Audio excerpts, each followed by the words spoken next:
You guessed it, Pressure Points. I'm your Dahmer enthusiast D, and this is Mangled Corpse AJ. We're hitting you with Season 4, Episode 20, Pebis Drinks You. I don't know what AJ's got in store for me. It's a surprise episode, so find us on Twitter and Instagram at @PointSoPressure. Whip them out and get ready, baby.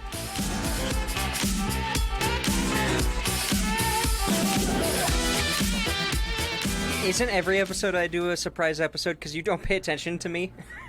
Yeah, basically. That's the idea. I am always surprised. Hey, all the time. I did want I'm surprised this has gone this far. Right? I am too, actually. But this joke, this meme we started has worked out as well as it has. Yeah, I'm surprised. We keep getting people listening. Like, we've seen nothing but forward growth, and it's crazy. All right. So I did want to point out before we got too far into this that it's happy PP 420 because we're season 4 episode 20. Oh shit! It is. Yeah, I should have done something like I'm weed so related. disappointed in myself for this. I do have a nice Pebis here. Ooh, not really. It's a Coors Bopus. Banquet. Nice. I'm a fancy nice. Bitch. They're those ones that we got when we went out. I don't even remember the concept. We went fishing. Yeah, that's what it was. This is some fishing beer. And smoked some poor people cigars. Oh, I fucking love poor people cigars. Ass. What is that? Literal Black ass. and mild? Yeah. Wood tip wine.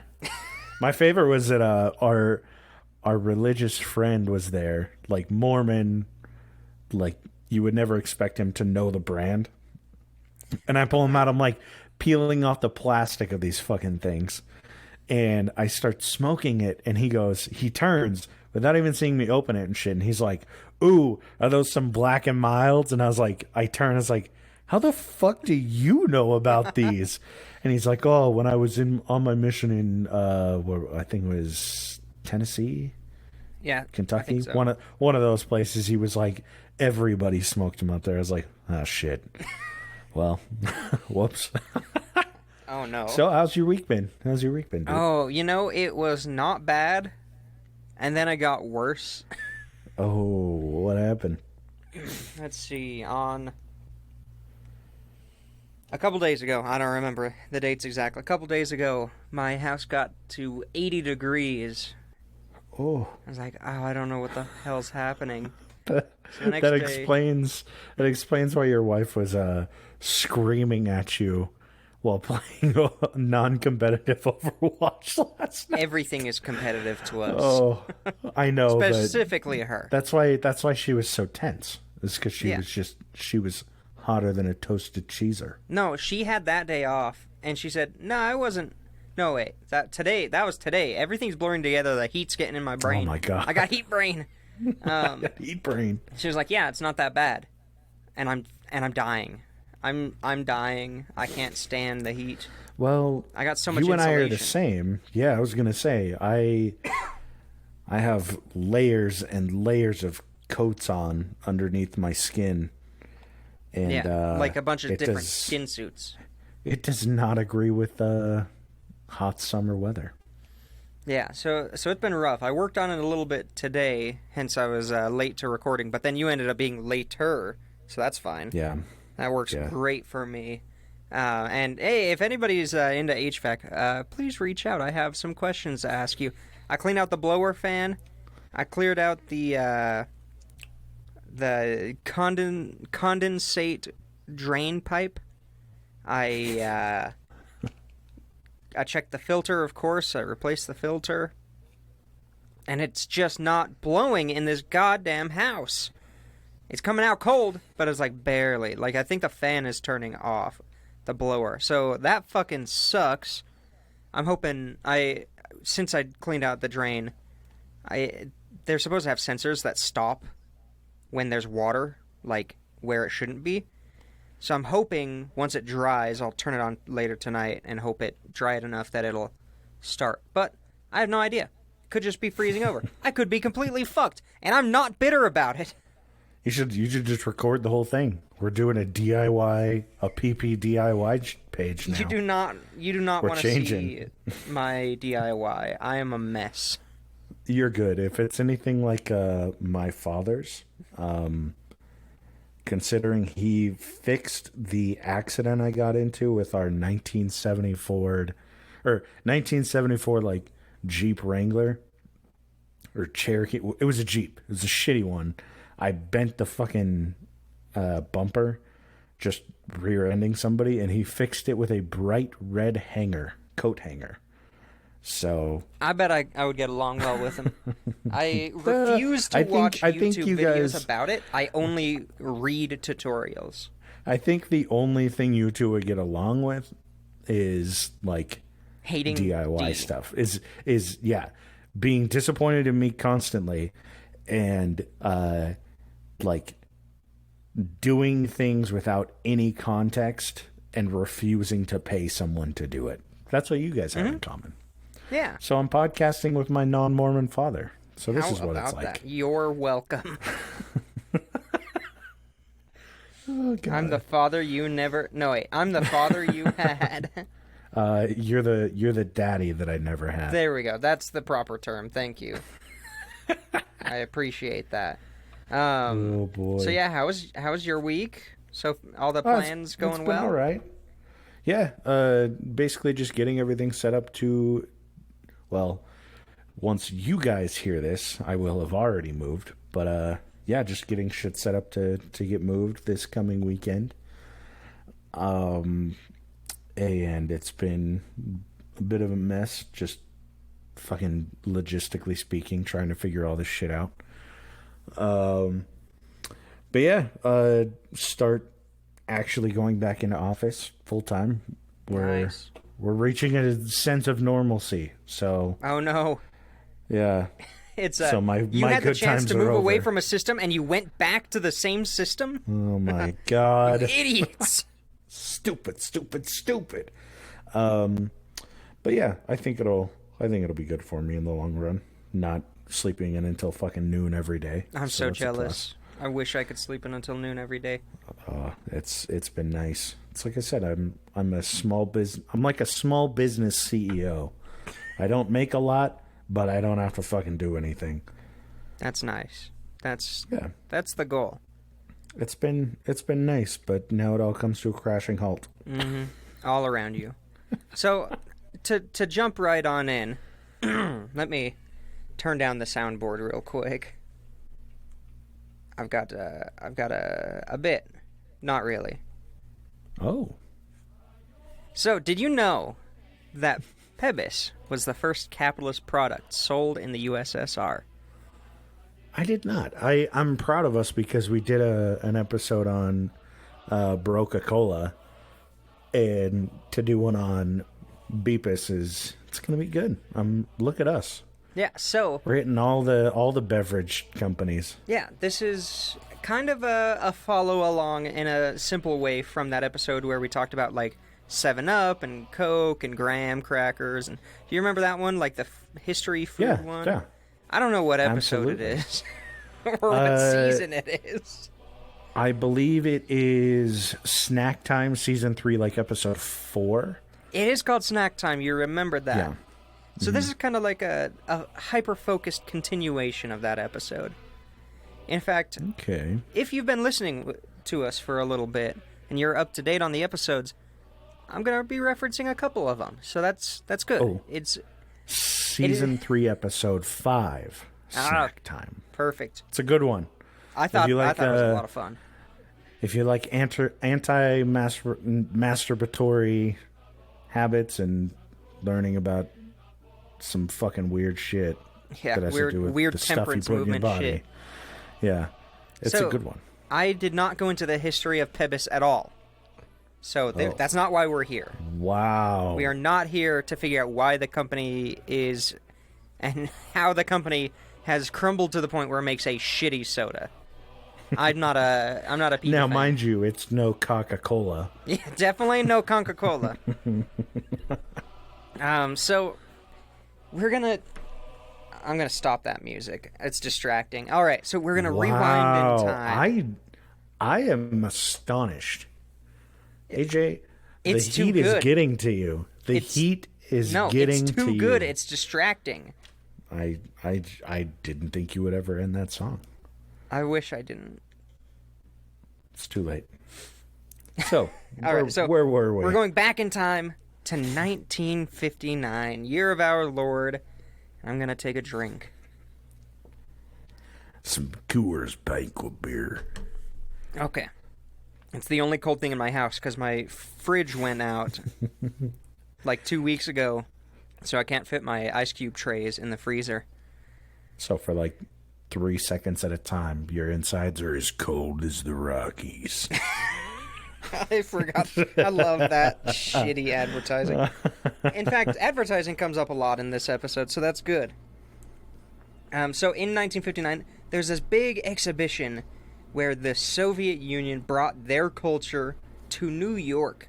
And they created like this almost like a little fair where they had booths and food and, you know, staples of daily life in the Soviet Union. So if we were being realistic, it would be a bunch of starving people looking at food. But because it was sanctioned by the government, you know, there was all sorts of fun things like farming equipment, grain, and vodka. Ah, yes. The staple food of Moscow. Yeah. So in response, staple food of Moscow is potatoes, but not in the way you think. Exactly. Not quite as carby when they're distilled. So, in response, the U.S. government did the same thing. They got permission to go to Moscow and create this huge exhibition just to let the down and out folks of Moscow really see what living in the U.S. is all about. God bless this country. Jeez. So they fucking went over the top. Of course they did. They treated it as a political event. They treated it as a propaganda event. They brought full cars. They brought fashion. You could, like, go buy an American t-shirt. Probably said, I heart New York or something. It's just all of them had pictures of Uncle Sam. Yeah. Yeah, exactly. They would want you to stop being Soviet. To stop being hungry. They brought an entire house, like, staged and set up. So that the modern, distinguishing Moscow gentleman can walk through an American 1950s home. Ugh, I don't want to walk through an American 1950s home. I don't know, I kind of do, because this is the year that the oven that I currently use in my house came out. The only thing that sounds interesting about a 1950s American home is the mystery on seeing the outside and wondering what color the toilet might be. It's usually pink or teal. Pink or teal? But it depends. It depends on the outside paint. 100%. I don't know why they did that. I'm still trying to get rid of my pink toilet. It's gross. Oh. No, you should keep it forever. I might. You really should. I gotta tighten the seat. I almost died the other day sliding off that bitch. When you do replace it, you should keep it as a planter or like a I'll put it in my front yard. A thinker seat in your front yard. Oh yeah. There we go.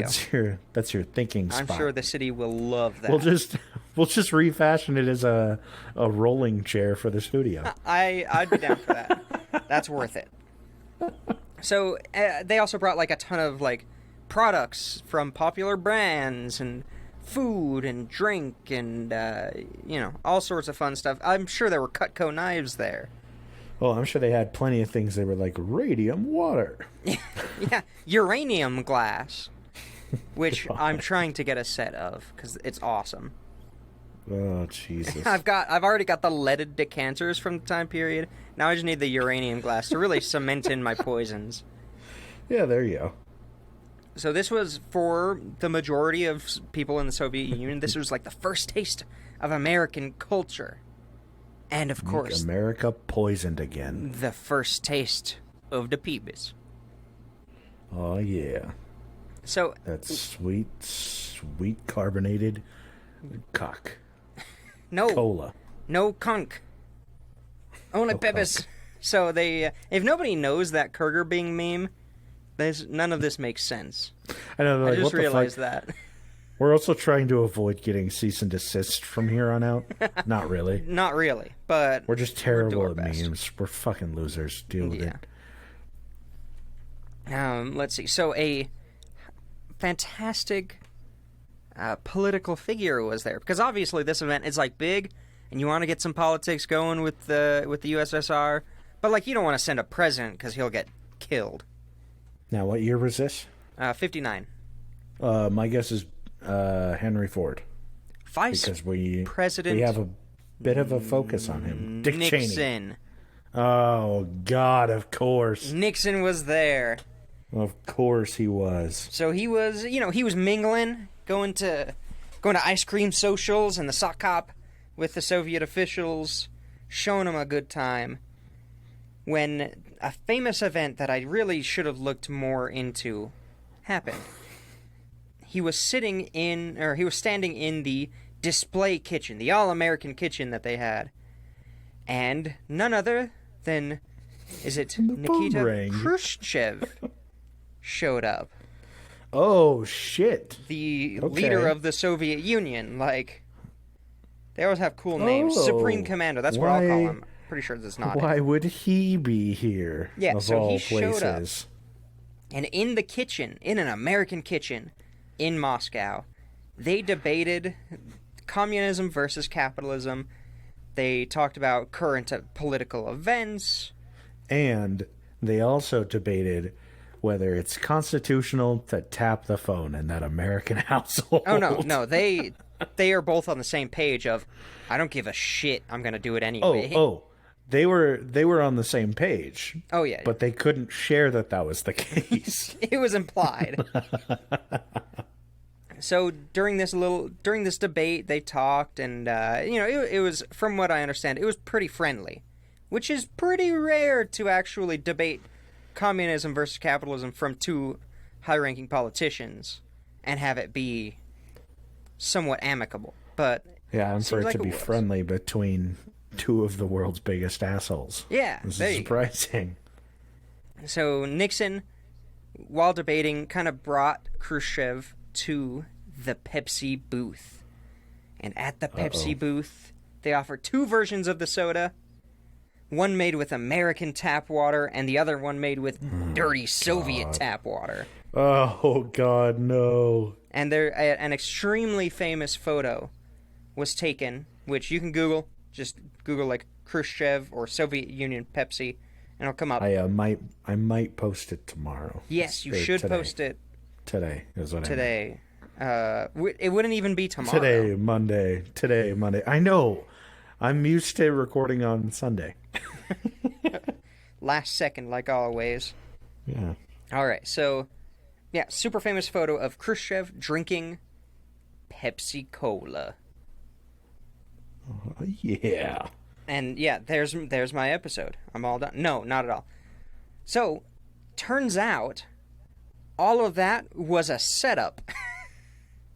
There was a Pebis executive who had sponsored the booth against the wishes of the company, against the board and the CEO. So he was like, God. shit, I have to be, like, wildly successful or I'm going to get fucking fired. Yeah. So in the embassy, oh, God. the U.S. embassy, he approached Nixon and said, hey, you gotta get a photo of Khrushchev drinking Pebis. You gotta. And Nixon delivered, like. So, here's my question. Wouldn't that hurt their sales in America? Who said anything about sales in America? Well, I realize that they're trying to get more sales in Russia. No. But they're not trying to get more sales in Russia. They're trying to get any sales in Russia. It's not even allowed. I see. That's fair. That makes sense. I thought that they already had a presence and that they were like, oh, maybe this will kick up our presence. And I was like, are the costs really going to outweigh the benefits? Because I'm thinking of 1950s America and how anti-communist all of it was at the time. It seems really familiar to, like, last week.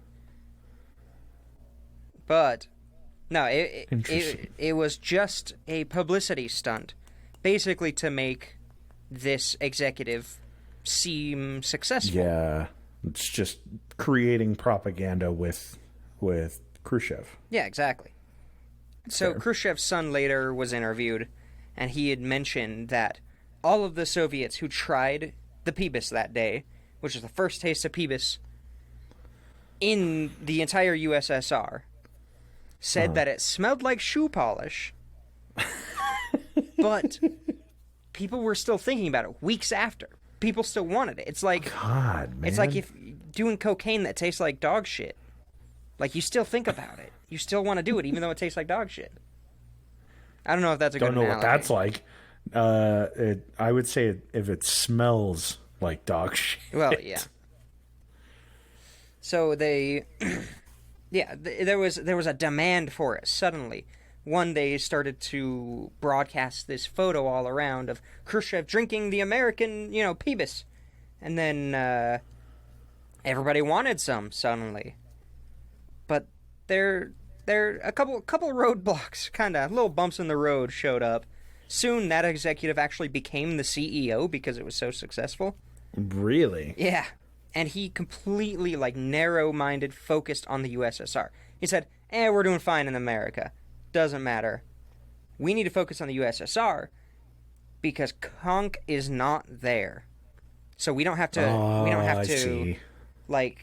Yeah, there's no competition. Yeah, we don't have to have any kind of competition against it.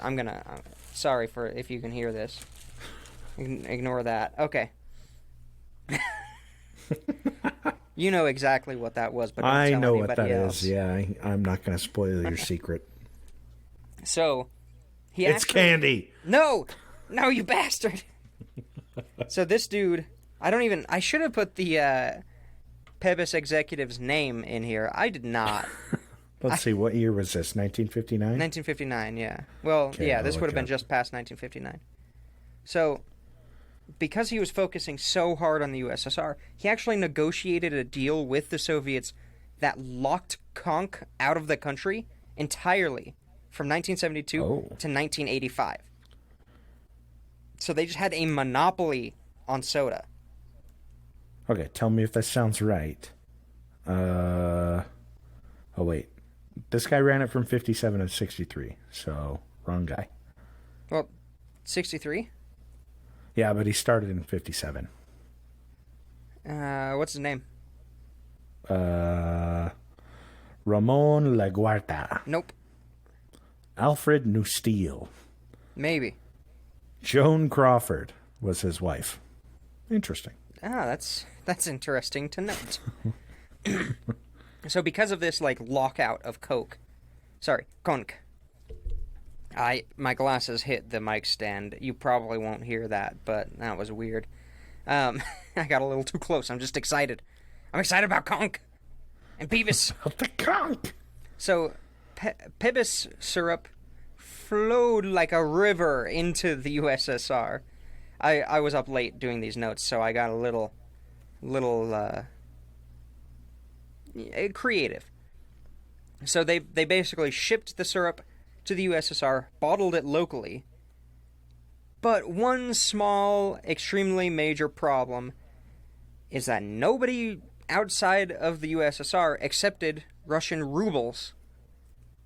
So, Oh, no. when you would go and buy a Pebis with your rubles, Pebis doesn't want those. They can't exchange that for anything because the Kremlin basically controlled exactly how much a ruble was worth. Oh, shit. And I'm pretty sure it was illegal to use the rubles outside of the USSR. If you were a Soviet. Oh. So, little Interesting. problem, how are you going to fund all this Pebis? And so they did what any good capitalist would do, and they started accepting trades and barters. And this is from from the government, not from each individual, little Soviet going down to barter. No, this was for huge supply deals. Oh, large amounts of Pebis. Pebis, yeah. So by the late 1980s, the Soviets were drinking roughly 1 billion servings of Pebis a year. Oh, shit. Yeah. So they would have a little bit of grain that they stole from their farm commune. I don't know why I'm being so critical. I love the USSR. I want anybody to know that. I'm not actually being critical. I'm just using the meme of communism. So they would have their Pebis and their state-controlled TV. And there I go again with the propaganda. Okay. So they, in the 80s, they started to play TV commercials for the Pebis. And they had a campaign, this is my favorite detail, with the Michael Jackson. No. Yeah, he showed up on Soviet TVs promoting Pebis. Oh my god, I love it. I would love to see one of these ads. I'm looking it up. Oh, please do. Post it on the gram. Yeah, we'll see. Oh, by the way, Pepsi, whatever. In Russia, it looks like it says Nench. Nenchkona. So, just roll with that one. But Nench. You know what? I think it's a better name. So let's talk about their compensation. Because, at this point, they're dumping a ton of money. They're providing a ton of syrup with their secret recipe in there. And for the longest time, they would get paid in... let me pronounce this right. Stolknaya vodka. There was an exchange. Stolknaya. So the Soviet government would say, okay, you gave us a bunch of syrup, here's a couple cases of this vodka. And this vodka happened to be extremely popular in the United States. So you would then, in the United States, in your actual, 1959 kitchen or whatever, you would go to the store and you would have this Russian-made vodka. But nobody liked the, the communists, except for their vodka. Everybody loved their vodka. Yeah, everybody loves that communist I also vodka, love that it was not just their policies. sold by Pebis. It's Pebis brand vodka. Nench. Ninch vodka. They should have called it that. I think I found a 1992 Michael Jackson Pepsi commercial. I'm fairly certain I found it, and it was weird. It should be. Hopefully it's in Russian. I'm not sure. It started playing midway through, and I almost melted my ears. So my volume's up really high, so... Well, we'll watch that later. Cool. So, for a while, that was a great program. Basically, they traded Pebis for vodka. They sold the vodka here, made a ton of money. Way more than they normally would have, just by accepting money. Not bad, though. I mean, it's a smart approach when, nobody's taking rubles. Yeah. So, it worked great for a while. Of course, another bump had to come up. And that just so happened to be the Soviet-Afghan War. If you remember, we talked about that with Bear. Yeah. Fantastic do you want me to get the episode. Yes, please. I think it was 14 or 16. One of those. Fantastic. What did we call it? Oh, we called it the 14, Ruski Viet Cong. Yep. Fantastic episode. If you haven't listened to that one, Burr's great. Ooh, so well done. Fantastic work. In fact, this beer, this is for you. If you're this one's for listening. you. He's graduated now, by the way. Oh yeah, it's end of May. Awesome. Well, I hope he does well and sends me a DM and tells me how his life is going. Good. Yeah, I wonder if he's gonna move. We'll have him on again. I'm definitely soon. I'm sure. All right. So, America started a boycott against the Soviets for this Soviet-Afghan war that was going on. So, the Soviets basically had to change the deal. Nobody wanted this vodka anymore. Because that was damn communist vodka that was fine last year, but it's not fine this year. God damn it. So, in 1989, Pebis was given in exchange for a huge deal, multi-billion-dollar deal, I believe. They were given... My computer just went to screensaver. Can you still hear me? Yep. Okay. I just wanted to make sure it was still recording. Yeah, you're good. Sorry. No worries. If you didn't know, we're recording not in the same room, so it makes it a little weird. All right, so in 1989, for a huge deal, Pebis was given 17 submarines, a frigate, a cruiser, and a destroyer. What? Yeah. So they were given 20 ships, essentially. By who? By the Soviets. That's how they paid for their Pebis. Oh, okay. Sorry, I got confused. Oh my god! Yeah, what so the fuck? they were the older models, but like still functional. Even then, the idea yeah. was, oh, Pebis, you could take this to a scrapyard somewhere and scrap it out, and that's how you'll get your money from it. But they definitely don't take off any of the paneling. We promise we didn't put any microphones in it. And no asbestos either. No, wait, they liked asbestos. It definitely doesn't have any plutonium in it. None at all.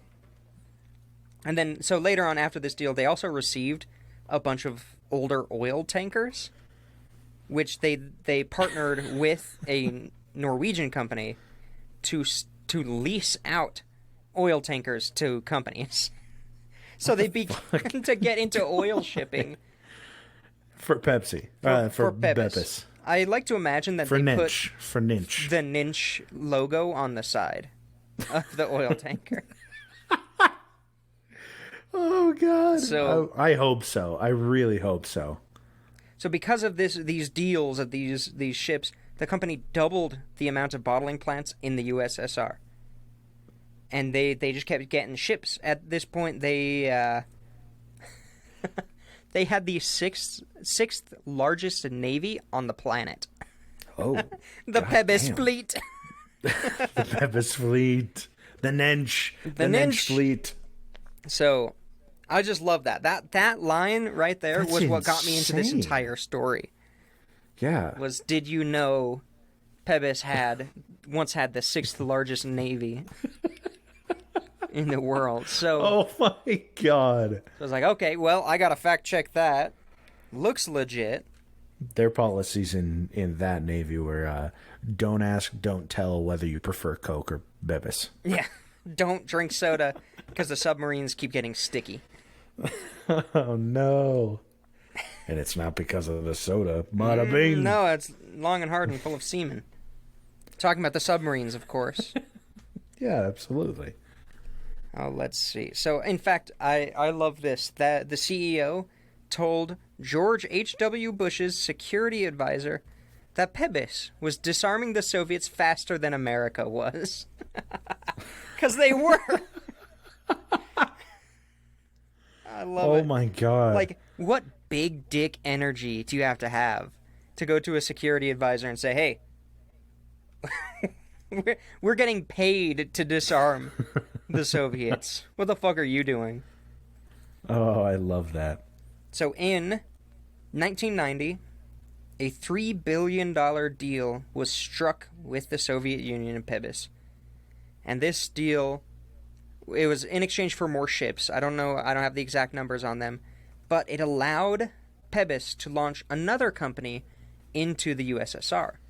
And that company is Pizza Hut. No. Yeah. So they started...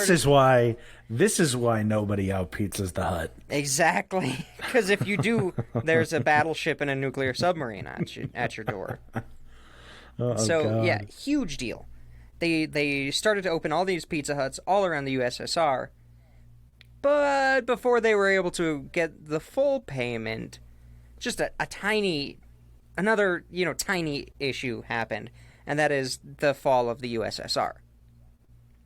Nah, it's only a little bit of an issue. Just a little bit. So in 1991... That ain't shit. USSR fell, and it toppled the Kola Empire.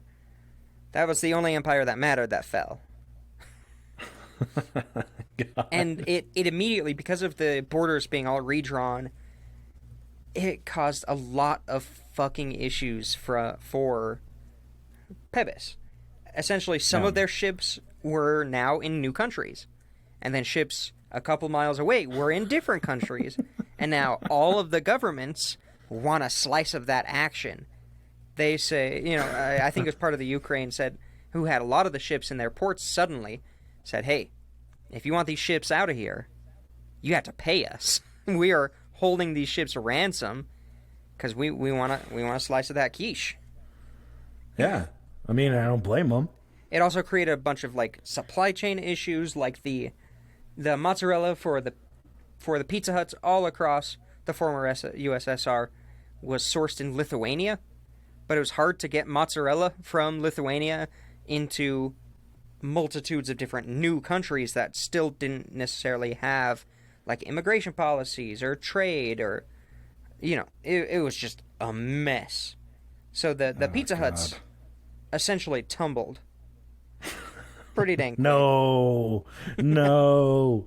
Someone out-pizzaed the Hut. And because of the supply lines, and because the people in the USSR only had Pebis for so long, that as soon as other sodas were introduced, everybody dropped Pebis. They were like, ooh, look at all these novelty conch. Novelty cocks everywhere. Fanta? What is this? And so they dropped Pebis basically entirely. Oh no. And yeah, they crumbled essentially. Coke became much more held a much higher share, and I'm sure it has nothing to do with the fact that Coke doesn't smell like shoe polish. Yeah, no, not at all. Smell or taste. Polish. Yeah. In fact, somehow, I don't know how, but somehow Pebis or Coke tastes less waxy than Pebis. I don't get it. I'm not going to describe it, but that's that. So what's your favorite soda? Are you a Pebis fan? I am a pediatrician pepper fan. Oh, you're a bitch. Yeah, as well as it doesn't show up often. You can't find it a lot of places, but I'm a slut for two things. I've mentioned one of them on the show before. It's Pickled eggs. But drink-wise, soda-wise, they're cherry lime Rickies, made by Arizona. They're God's gift to this green earth. And I also love, it's called, it's like red cream soda. Oh, the Barks red cream soda, that is amazing. If I could have something running through my veins 24/7, it would be that. But I don't have it all that often because it's just really hard to find. Yeah. So I'm a daily sody. I'm not one of those disgusting Dr. Pee-Pee fans. I'm a exonerated, distinguished Mr. Pibb extra fan. Oh, fuck off. Your wife is going to come after you for that know. one. I locked the Puritan. door before saying this. She probably heard you. She has a sixth sense for that. Oh, yeah. She just woke up. You just hear in the background, "Who said Mr. Pibb?" I love Mr. Pibb. And some Mellow Yellow. Oh shit. Yeah. I bet you like Big K, Dr. Thunder. I love Dr. Thunder. And It's like the best. Dr. Thunder is the best porn named soda I've ever seen in my life. Oh, Dr. Thunder. That's too good. I'm seeing the white lab coat that there's no pants on underneath. I'm seeing it. Yeah. I wish and I it's wasn't. just his dick sticking out between a few of the buttons. He's completely shaved bow to stern. Yeah, right. Jesus Christ. So that's the harrowing story of the Pebis USSR empire. You left us too soon. Rest in peace. Yeah, man, I really would have loved to see a corporation run an entire naval fleet. Right? Could have made things really interesting. Yeah, suddenly you're just going on a cruise, and then the Pebis pirate fleet shows the Pebis up police forces the everybody Pebis to drink police. Pebis. They dump all the conch overboard. Yeah. They just Ocean smacked it. acidification will explode. I'm surprised that they didn't use that for their, well, I mean, I'm not surprised, but I could also see them boasting about that. Like 1990s commercials dedicated to Pepsi War Fleet. I could see that getting extremely out of hand, yeah. Oh, yeah. Oh, well, a little bit of a shorter episode today. No worries, it's good. Fun anyway. We did all right. We're at like 40 minutes. Hey, look at that. We manage. We always manage. Yeah, we drag it out. Yeah. No, I actually didn't try. I didn't try as hard this time. So, man. I'm not good at the closing. That's why I make you do it. But thanks for everybody for listening. Appreciate you guys tuning in. I know we've got some new listeners out there, so we'll refer you to these socials. Twitter, Instagram, @PointsOPressure. You can find us on YouTube as well. Most of our episode, well, everything after the end of season 3 has been uploaded there. Where? That's also where to YouTube. Oh yeah, I forgot about that. Yeah. I set that up. We do live streams for Halloween, sometimes Christmas. Oh. I'm going to interrupt you real quick. Yeah, do you go for have the Pressure Points email open? I can pull it up. Pull that up real quick. I sent something there, and I want you to look at it, and I want to hear your live reaction. Why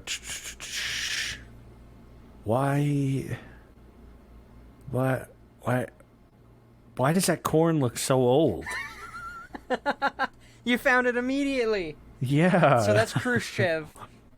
Yeah, I figured it was Khrushchev. Corn cob. Holding, it looks like a, so you know those like colorful indigenous, like not indigenous, fucking Native American corn, whatever it is. I fucked that up entirely. Maize. And I apologize. Yes, it looks like that, but like 2 months before it started doing anything cool. Yeah. So that's Like, actually going you to just have it sitting on your counter for like 6 months. You're like, this is gonna dry up eventually, and Khrushchev finds it on your counter and is like, oh, I should hold this up during a press conference. Food. I haven't seen this people parade eat for this years. Yeah. So what is this strange potato, and can we make vodka with it? So that is going to be the image of the episode. So if you already saw that, you know exactly what we're talking about. I just found this weird picture. That's fantastic. Of Khrushchev holding a piece of corn. I don't get it. Oh, I don't know how I found it. It's good. I'm impressed. But I am not sad about it. All right. Oh, but, too good. Points of pressure. Yeah, @PointsOPressure. Always reach out to us. I will always respond. Yep. Instagram, Twitter, Patreon. You can find links to any of our other stuff through the links in our bio. And a huge shout out to those of you who are subscribed on Patreon. D's Nuts, not me. Nordic Thunder, Toddle Waddle, Dark Runner, Haley, Casey McFacey. You guys definitely help with getting us out there a little bit more. So yeah, you guys are the reason we're running an ad. Yeah, absolutely. Yeah. That's why we're getting these new listeners. So if you're interested, we have a couple different tiers. There's a $4.20. There's a $6.66. And then I think we got like a $25 tier in there as well. Like I said, you can find those through our bio links. We haven't been so good about it the last 6 months just because AJ's life has been busy. I have been lazy. But we have a cache of 20 Sloppy Seconds episodes on there. That's where we just kind of bullshit around, talk about whatever the fuck we want that's not of the Pressure Points type. So I mean, it's similar. It's similar. It's like the things that we'll talk about in Pressure Points in 20 years when it's history. When yeah, exactly. So we hit on current events. We talk a lot about weird fetishes, and we got some good stories and shit in there too. So if you're interested, check that shit out. I think you can get free merch. Am I wrong? Let's see. Or I you think get it's codes. a 666. I think it's every 3 months you get merch. No. For the 666, you get a sticker if you subscribe to us for 3 months. For the 25, you get something every that's 3 what months it for is. the year. That's what I was thinking of. Yeah. So, you guys can get some free merch, and honestly, if you're paying us $25 a month, I would happily pull you onto the show. I don't give a shit. We'll do whatever AJ you would want probably at say that point, otherwise, like, but yeah, want me to I'll stuff send your you dick? pictures of my fucking butthole if you want. Oh, yeah. It's our version of an OnlyFans Patreon. Only toes. So yeah, huge shout out to those people that are helping us out. We truly appreciate it. We've got like 2 more episodes, and then we're gonna take about a 2-week break. So we're not gonna do our regular 2 seasons per year this year. Trying something new. Yeah, we're putting on some new pants. Yeah. So thanks for tuning in, and we will catch you guys next Monday.